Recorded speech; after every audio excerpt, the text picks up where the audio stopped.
Today is January 11th.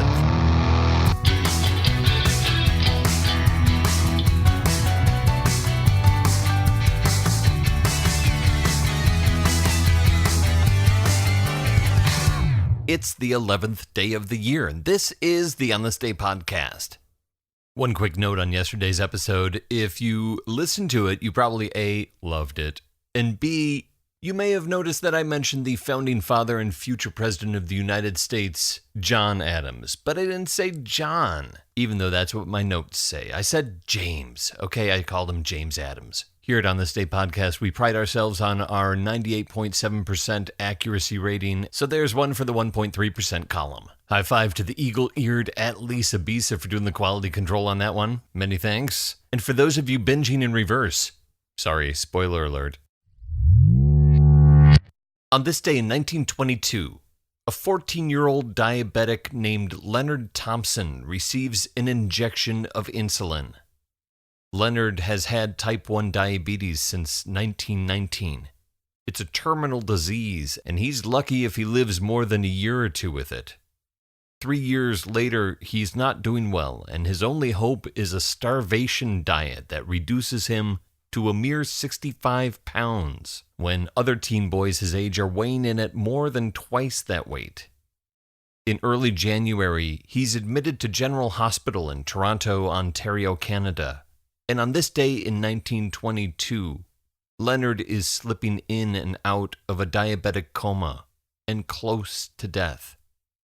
Doctors tell his father that there is an option, a new experimental treatment, but it's never been tried before, at least not on humans.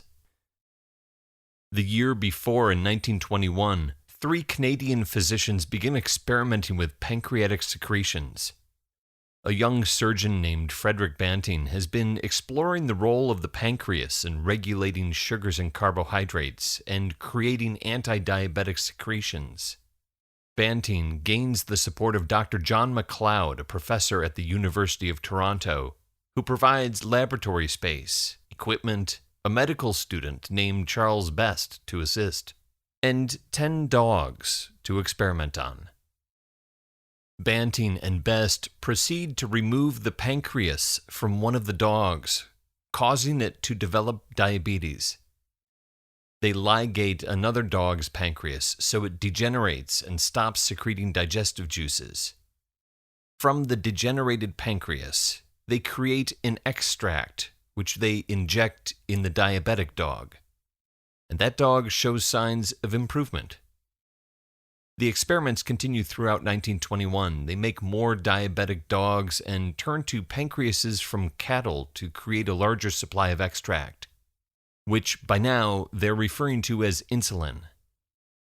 Banting and Best are joined by a biochemist named James Collip, who sets about refining and purifying the insulin extract. They continue to see positive test results on the diabetic dogs, but by the start of 1922, Banting and Best need to see if insulin will help humans combat the disease. Enter little Leonard Thompson. The doctors propose an insulin injection to Leonard's father, who is desperate to try anything.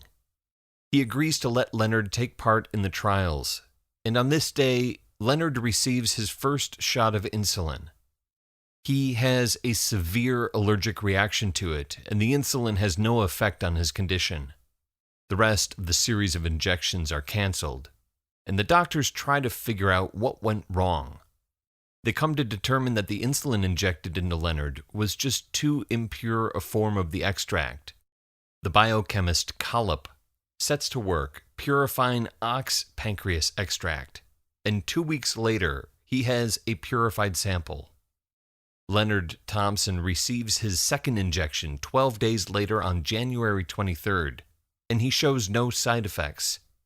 Leonard receives a complete series of injections. He regains his strength and appetite, and before long, he no longer shows the signs of diabetes. 14-year-old Leonard Thompson goes on to live a normal young adult life, managing his diabetes with insulin. He passes away at the age of 27 from pneumonia, possibly a complication of his disease. In 1923, Frederick Banting and John MacLeod are awarded the Nobel Prize in Medicine for the discovery of insulin.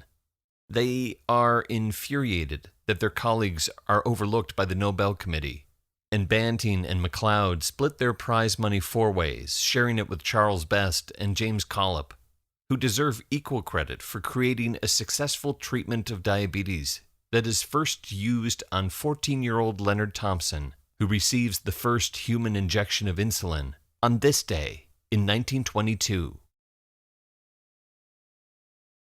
There are 354 days left in the year. On This Day is produced by me, Dave Schultz. Thank you very much for listening to the 98.7% that's accurate and to the 1.3% that's not. On this day in 2007, J.K. Rowling completes her 7th and final novel in the Harry Potter series in the Balmoral Hotel in Edinburgh, Scotland. She leaves a note on a marble bust of Hermes in her room reading, quote, J.K. Rowling finished writing Harry Potter and the Deathly Hallows in this room, 552, on the 11th of January 2007. So if you're still listening, I solemnly swear that I am up to no good. Talk to you tomorrow.